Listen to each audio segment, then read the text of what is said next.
గురువుగారు, నా పిచ్చి కాకపోతే చాలామంది చాలా మార్పు వచ్చిందండి. ఇంతకు ముందు రోజులు ఇలా ఉండేవి కాదు, చాలా మారిపోయినాయి. చాలా మారిపోయారు, మామూలుగా లేదు. అమ్మో మా చిన్నప్పుడా, ఇప్పుడా అమ్మో అని చెప్పి ఏంటో అనుకున్నాను నేను. తేరా చూస్తే ఎక్కడేసిన గొంగళి అక్కడే ఉందంటారు. అలాగా మనుషుల గుణాలు అలాగే ఉన్నాయి, కానీ వాతావరణాలు మారినాయి. అమ్మో ఇంకేం లేదు, మనుషులు ఒకరినొకళ్ళు అర్థం చేసుకుంటారు. తర్వాత సాధింపులు వేధింపులు ఉండవు. ఒకరినొకళ్ళు ముందు వెనకాల మాట్లాడుకోవడం, ఏది పడితే అది మాట్లాడుకోవడం ఉండదు. ఎడ్యుకేషన్ పెరిగిపోయింది, డెవలప్మెంట్ ఎక్కువైపోయింది. ఇంకేం కాదు, ఎవరి పని వాళ్ళే చూసుకుంటారు. ఇదంతా భ్రమ, అబద్ధం అని తెలియడానికి లేట్ అయ్యింది. నాకు నేను అద్దంలో చూసుకుంటే గాడిదలాగా మేకలాగా కనబడుతున్నాను. నిజంగా నాకు నేనే అమాయకురాల్లాగా పిచ్చిదానిలా కనిపించాను గురువుగారు కాసేపు.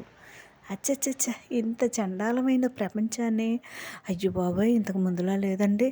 బిల్డింగ్లు వచ్చేసాయి, రోడ్లు మారిపోయాయి, మొత్తం అందరూ అన్నీ టెక్నాలజీ పెరిగిపోయింది. ఏం పెరిగిందంటారు?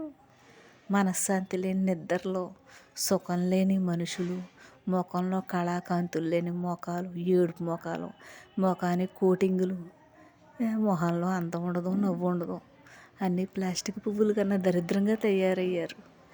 ఆ పువ్వులు చూసి కూడా అసహించుకుంటాయి, మాతో పోల్చకండి అని ప్లాస్టిక్ పువ్వులు కూడా. నేను ఇంకా ఎక్కడో ఉన్నాను నిజంగా. చిచి, రామకృష్ణులు అంటే ఏంటో అనుకున్నాను, కానీ అది నిజమే గురువుగారు. ఆడవాళ్ళు అందరూ గుంపు చేరిన మొగోళ్ళ సంగతి మనకు తెలియదు అనుకోండి. వాళ్ళు ఎంతట, వాళ్ళు అదట, వీళ్ళు ఇదట, అంత ఇచ్చారట, ఇంత ఇచ్చారట, అక్కడ చూసారట, ఇలాగట, అది ఇది అని చెప్పి సొల్లు కబుర్లు చెప్పుకుంటూ, రోజులు వెళ్ళబుచ్చుతూ, మొఖాలు తిప్పుకుంటూ, మొఖాల్లో రంగులు మారుస్తూ ఎంత వికృతంగా ఉన్నారు. అప్పుడు అలాగే ఉన్నారు, ఇప్పుడు అలాగే ఉన్నారు. తేడా ఏంటంటే ఇప్పుడు టీవీలు ఫోన్లు ఉన్నాయి, అప్పుడు లేవు. మరి దీనికి దానికి తేడా ఏంటో అర్థం లేదు నాకు. మనుషుల గుణాలు అయితే మారలేదు, ఒకలాగే ఉన్నాయి. ఓం శ్రీ గురు రమణ.